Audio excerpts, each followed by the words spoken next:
आणि पुन्हा एकदा मुंबईमध्ये येऊयात, कारण मुंबईसह उपनगरात सध्या मुसळधार पाऊस बरसतोय आणि मुसळधार पावसामुळे अंधेरी सबवे पुन्हा एकदा पाण्याखाली गेलाय। अंधेरी सबवेमध्ये 4 ते 5 फूट पाणी साचलेलं आहे। अंधेरी सबवे सध्या वाहतुकीसाठी बंद करण्यात आलेला आहे। पाऊस सुरू झाल्यापासून गेल्या काही दिवसांमध्ये म्हणजे जून महिन्यात आणि आता आज जुलै महिन्याच्या पहिल्याच दिवशी अंधेरी सबवे बंद करण्याची वेळ ओढावलेली आहे। सकाळी 8 वाजताची ही दृश्य आपण पाहतोय। नदी जणू काही रस्त्यावरून वाहतीये असं चित्र पाहायला मिळतं आणि अंधेरी सबवेमध्ये 4 ते 5 फूट पाणी साचलेलं आहे आणि हा सबवे वाहतुकीसाठी बंद करण्यात आलाय। जून महिन्यात सुद्धा 2 वेळा अंधेरी सबवे बंद करण्याची नामुष्की ओढवलेली होती। आज पुन्हा एकदा अंधेरी सबवे वाहतुकीसाठी बंद झालाय। मागील 15 मिनिटांपासून सुरू असलेला मुसळधार पावसामुळे आहे पश्चिम उपनगरात जे सखल भाग आहे त्या ठिकाणी पाणी मोठ्या प्रमाणात भरलं आहे। आपण अंधेरी सबवेला, अंधेरी सबवे देखील सखल भाग असल्यामुळे या ठिकाणी 3 ते 4 फूट पाणी भरलं आहे। सध्या आपण एकंदरीत पाहिलं तर रस्सी या ठिकाणी लावून आहेत।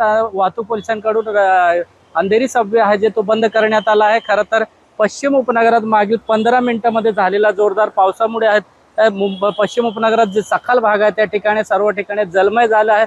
ठिकठिकाणी रस्त्यावर पावसाचं जे आहे जोरदार पाणी आहे। पाऊस सुरू असल्यामुळे पाणी भरलं आहे। सध्या एकंदरीत पाहिलं तर सखल भागात पाणी भरल्यामुळे आहे सकाळची वेळ आहे, मोठ्या संख्येमध्ये चाकरमानी कामासाठी निघणार आहेत। मात्र अशामध्ये त्यांना मोठा फटका बसणार आहे। यासाठी आपण पाहिलं तर ठिकठिकाणी रस्त्यावर जलमय झाल्यामुळे आहे तो रस्त्यावर मोठ्या प्रमाणात सकाळची वेळी वाहतूक कोंडी निर्माण होईल आणि याच वाहतूक कोंडीमुळे आहेत सर्वसामान्य मुंबईकरांना मोठा त्रास सहन करावा लागणार आहे। खरं तर आपण पाहिलं तर अधूनमधून आहे जो पाऊस आहे पश्चिम उपनगरात सुरू आहे। सध्या आपण पाहिलं तर जोरदार 15 मिनिटाच्या पावसामुळे जे सखल भाग होता त्या ठिकाणी पाणी भरलं होतं। पुन्हा एकदा आपण पाहिलं तर जोरदार पावसाला सुरुवात झाली। त्यामुळे आज सकाळची वेळ आहेत आणि मोठ्या संख्येमध्ये जे चाकरमानी कामासाठी किंवा मुंबईकर बाहेर निघाल त्यांना कुठे ना तरी या पावसाचा फटका बसणार आहे।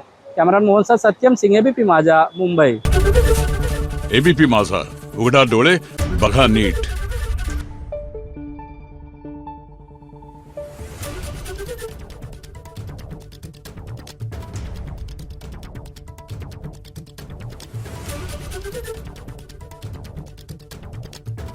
Thank you.